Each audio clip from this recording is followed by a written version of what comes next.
سيقول السفهاء من الناس ما ولاهم عن قبلتهم التي كانوا عليها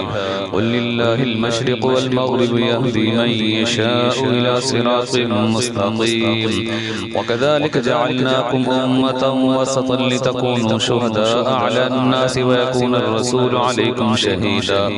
وما جعلنا القبلة التي كنت عليها إلا لنعلم من يتبع الرسول ممن ينقلب على عقبيه وإن كانت لكبيرة إلا على الذين هدى الله وما كان الله ليضيع إيمانكم إن الله بالناس لرؤوف رحيم قد نرى تقلب وجهك في السماء فلنولينك قبلة ترضاها فول وجهك شطر المسجد الحرام وحيثما كنتم فولوا وجوهكم شطره وإن الذين أوتوا الكتاب ليعلمون أنه الحق من ربهم قد نرى تقلب وجهك في السماء فلنولينك قبلة ترضاها فول وجهك شطر المسجد الحرام وحيثما كنتم فولوا وجوهكم شطره وإن الذين أوتوا الكتاب ليعلمون أنه الحق من ربهم وما الله بغافل عما يعملون ولئن أتيت الذين أوتوا الكتاب بكل آية ما تبعوا قبلتك وما أنت بتابع قبلتهم وما بعضهم بتابع قبلة بعض ولئن اتبعت أهواءهم من بعد ما جاءك من العلم إنك إذا لمن الظالمين الذين آتيناهم الكتاب يعرفونه كما يعرفون أبناءهم وإن فريقا منهم ليكتمون الحق وهم يعلمون الحق من ربك فلا تكونن من الممترين ولكل وجهة هو موليها فاستبقوا الخيرات أينما تكونوا يأتي بكم الله جميعا إن الله على كل شيء قدير ومن حيث خرجت فول وجهك شطر المسجد الحرام وإنه للحق من ربك وما الله بغافل عما تعملون ومن حيث خرجت فول وجهك شطر المسجد الحرام وحيثما كنتم فولوا وجوهكم شطره لئلا يكون للناس عليكم حجة إلا الذين ظلموا منهم فلا تخشوهم واخشوني ولأتم نعمتي عليكم ولعلكم تهتدون كما أرسلنا فيكم رسولا منكم يتلو عليكم آياتنا ويزكيكم ويعلمكم الكتاب والحكمة ويعلمكم ما لم تكونوا تعلمون فاذكروني أذكركم واشكروا لي ولا تكفرون يا أيها الذين آمنوا استعينوا بالصبر والصلاة إن الله مع الصابرين ولا تقولوا لمن يقتل في سبيل الله أموات بل أحياء ولكن لا تشعرون ولنبلونكم بشيء من الخوف والجوع ونقص من الأموال والأنفس والثمرات وبشر الصابرين الذين إذا أصابتهم مصيبة قالوا إنا لله وإنا إليه راجعون أولئك عليهم صلوات من ربهم ورحمة وأولئك هم المهتدون إن الصفا والمروة من شعائر الله فمن حج البيت أو اعتمر فلا جناح عليه أن يطوف بهما ومن تطوع خيرا فإن الله شاكر عليم إن الذين يكتمون ما أنزلنا من البينات والهدى من بعد ما بيناه للناس في الكتاب أولئك يلعنهم الله ويلعنهم اللاعنون إلا الذين تابوا وأصلحوا وبينوا فأولئك أتوب عليهم وأنا التواب الرحيم إن الذين كفروا وماتوا وهم كفار أولئك عليهم لعنة الله والملائكة والناس أجمعين خالدين فيها لا يخفف عنهم العذاب ولا هم ينظرون وإلهكم إله واحد لا إله إلا هو الرحمن الرحيم إن في خلق السماوات والأرض واختلاف الليل والنهار والفلك التي تجري في البحر بما ينفع الناس وما أنزل الله من السماء من ماء فأحيا به الأرض بعد موتها وبث فيها من كل دابة وتصريف الرياح والسحاب المسخر بين السماء والأرض لآيات لقوم يعقلون ومن الناس من يتخذ من دون الله أندادا يحبونهم كحب الله والذين آمنوا أشد حبا لله ولو يرى الذين ظلموا إذ يرون العذاب أن القوة لله جميعا وأن الله شديد العذاب إذ تبرأ الذين اتبعوا من الذين اتبعوا ورأوا العذاب وتقطعت بهم الأسباب فقال الذين اتبعوا لو أنذرنا كرة فنتبرأ منهم كما تبرأوا منا كذلك يريهم الله أعمالهم حسرات عليهم وما هم بخارجين من النار يا أيها الناس كلوا مما في الأرض حلالا طيبا ولا تتبعوا خطوات الشيطان إنه لكم عدو مبين إنما يأمركم بالسوء والفحشاء وأن تقولوا على الله ما لا تعلمون وإذا قيل لهم اتبعوا ما أنزل الله قالوا بل نتبع ما ألفينا عليه آباءنا أولو كان آباؤهم لا يعقلون شيئا ولا يهتدون ومثل الذين كفروا كمثل الذي ينعق بما لا يسمع إلا دعاء ونداء صم بكم عمي فهم لا يعقلون يا أيها الذين آمنوا كلوا من طيبات ما رزقناكم واشكروا لله إن كنتم إياه تعبدون إنما حرم عليكم الميتة والدم ولحم الخنزير وما أهل به لغير الله أمن اسر غير باغ ولا عاد فلا إثم عليه إن الله غفور رحيم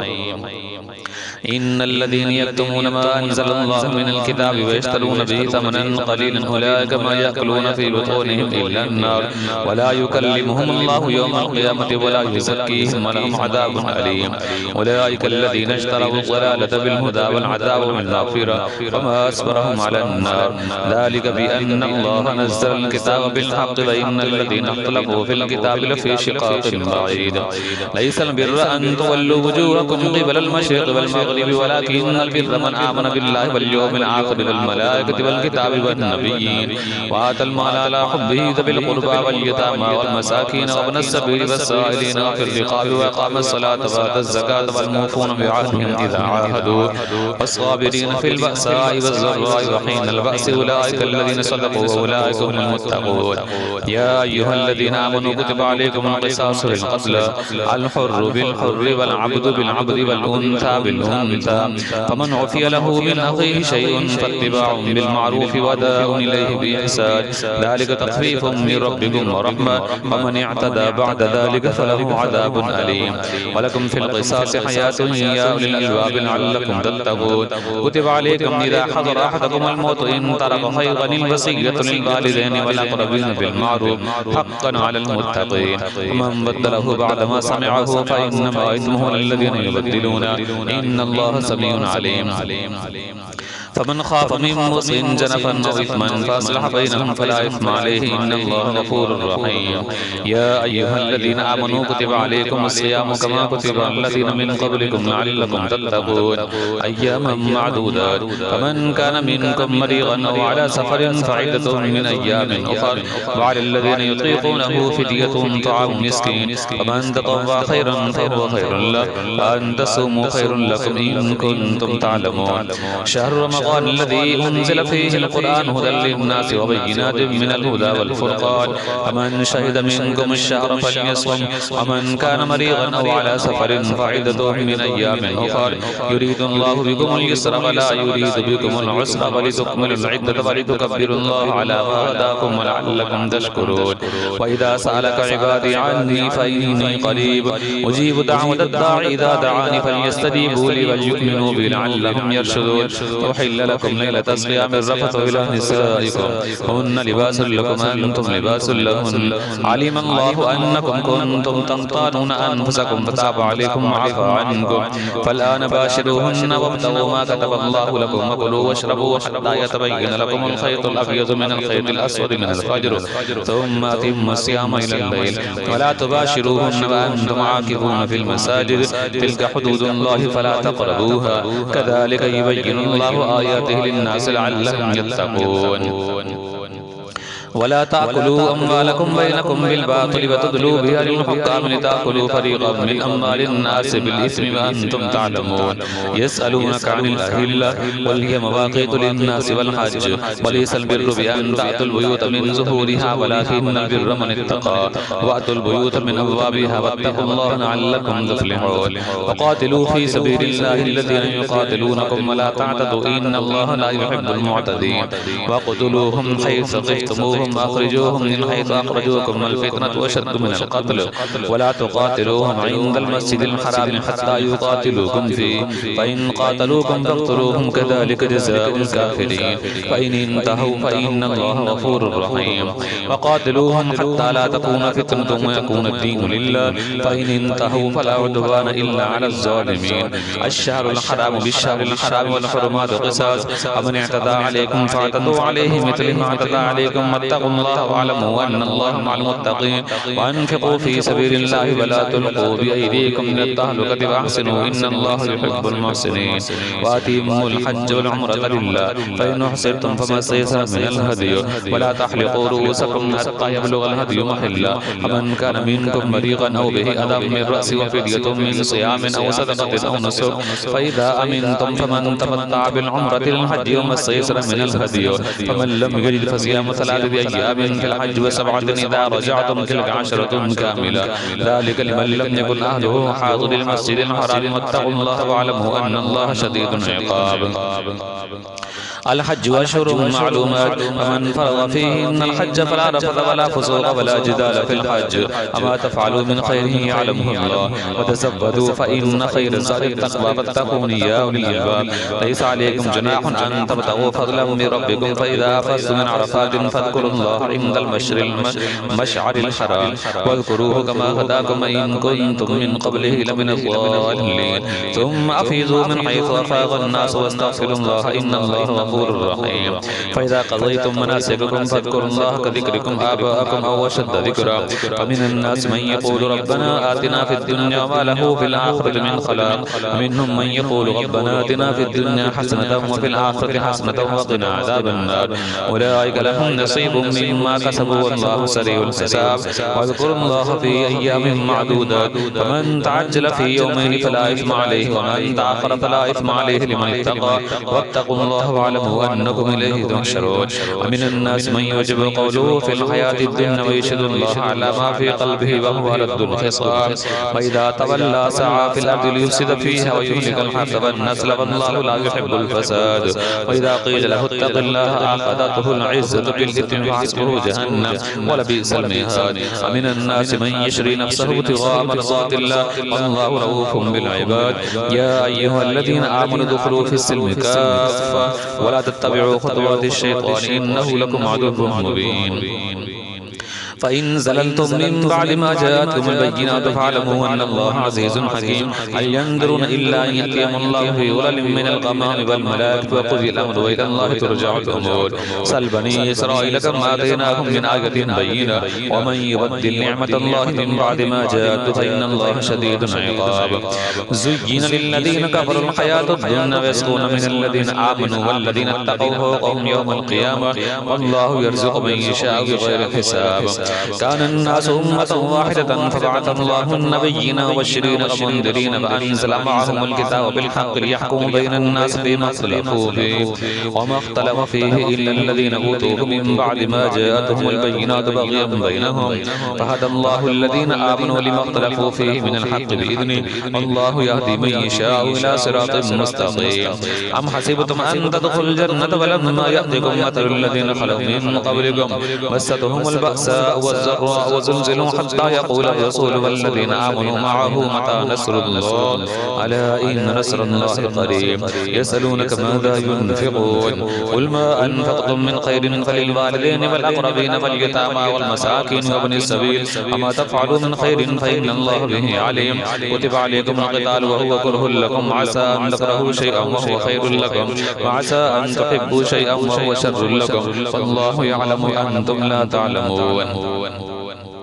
يسألونك عن الشهر الحرام قتال فيه والقتال فيه كبير وصد عن سبيل الله كفر به والمسجد الحرام وإخراج أهله منه أكبر عند الله والفتنة أكبر من القتل ولا يزالون يقاتلونكم حتى يردوكم عن دينكم إن استطاعوا ومن يرتد منكم عن دينه فيمت وهو كافر فأولئك حبطت أعمالهم في الدنيا والآخرة أولئك أصحاب النار هم فيها خالدون إن الذين آمنوا والذين هاجروا وجاهدوا في سبيل سبيل الله أولئك يرجون رحمة الله والله غفور رحيم يسألونك عن الخمر والميسر قل فيهما إثم كبير ومنافع للناس إثمهما أكبر من نفعهما ويسألونك ماذا ينفقون قل العفو كذلك يبين الله لكم الآيات لعلكم تتفكرون في الدنيا والآخرة ويسألونك عن اليتامى قل إصلاح لهم خير وإن تخالطوهم فإخوانكم والله يعلم المفسد من المصلح ولو شاء الله لأعنتكم إن الله عزيز حكيم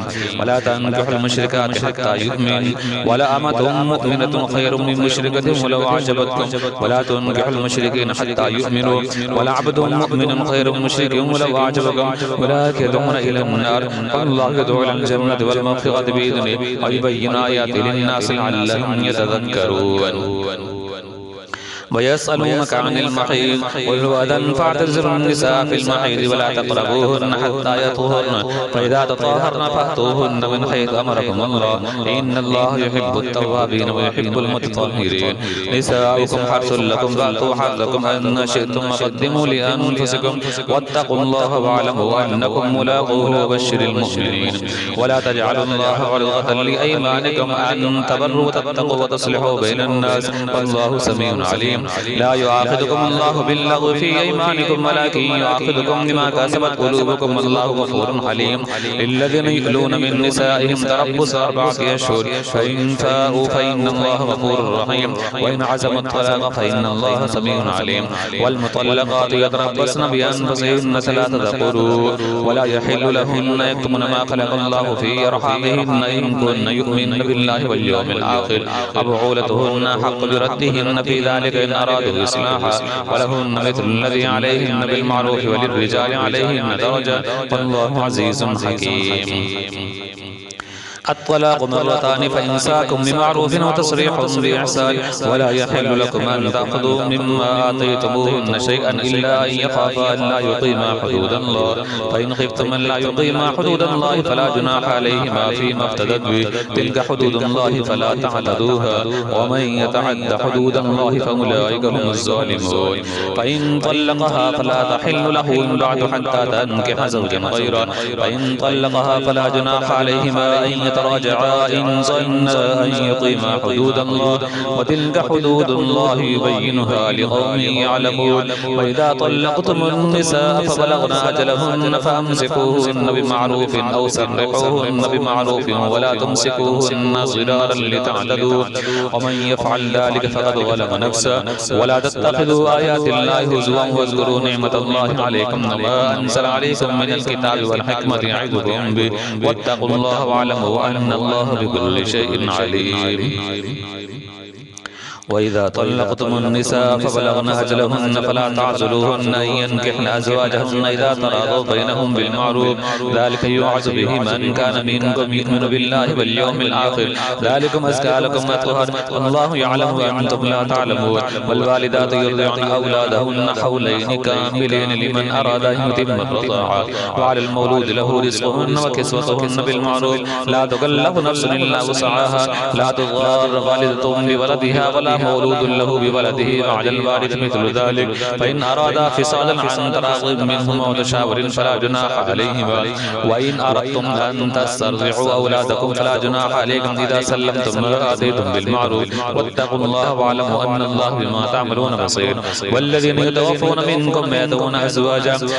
يتربصن بأنفسهن 4 أشهر وعشرا فإذا بلغن أجلهن فلا جناح عليكم فيما فعلن في أنفسهن بالمعروف والله بما تعملون خبير ولا جناح عليكم فيما عرضتم به من خطبة النساء وأكننتم في أنفسكم علم الله أنكم ستذكرونهن ولكن لا تواعدوهن سرا إلا أن تقولوا قولا معروفا ولا تعزموا عقدة النكاح حتى يبلغ الكتاب أجله واعلموا أن الله يعلم ما في أنفسكم فاحذروه واعلموا أن الله غفور حليم لا جناح عليكم إن طلقتم النساء ما لم تمسوهن وتفرغوا لهن فريضة ومتعوهن على الموسع قدره وللمقتر قدره متاعا بالمعروف حقا على المحسنين وإن طلقتموهن من قبل أن تمسوهن وقد فرضتم لهن فريضة فنصف ما فرضتم إلا أن يعفون أو يعفو الذي بيده عقدة النكاح وأن تعفوا أقرب للتقوى ولا تنسوا الفضل بينكم إن الله بما تعملون بصير حافظوا على الصلوات والصلاة الوسطى وقوموا لله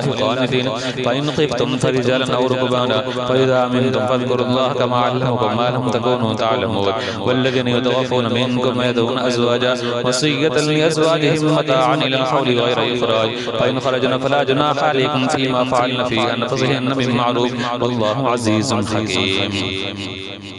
وللمطلقات متاع بالمعروف حقا للمتقين كذلك يبين الله لكم آياته لعلكم تعقلون ألم تر إلى الذين خرجوا من ديارهم وهم ألوف حاذر الموت فقال لهم الله موتوا ثم أحياهم إن الله لذو فضل على الناس ولكن أكثر الناس لا يشكرون فقاتلوا في سبيل الله واعلموا أن الله سميع عليم من ذا الذي يقرض الله قرضا حسنا فيضاعفه له أضعافا كثيرا والله يقبض ويبسط وإليه ترجعون ألم تر إلى الملأ من بني إسرائيل من بعد موسى إذ قالوا لنبي له أتنا ملكا نقاتل في سبيل الله قال هل عسيت من كتب عليكم القتال ألا تقاتلوا قالوا وما لنا ألا نقاتل في سبيل الله قد أخرجنا من ديارنا وأبنائنا فلما كتب عليهم القتال تولوا إلا قليلا منهم من عليهم بالظالمين فقال لهم نبيهم إن الله قد بعث لكم طالوت ملكا قالوا أن يكون له الملك علينا ونحن حق بالملك منه ولم يؤت سعة من المال قال إن الله اصطفاه عليكم وزاده بسطا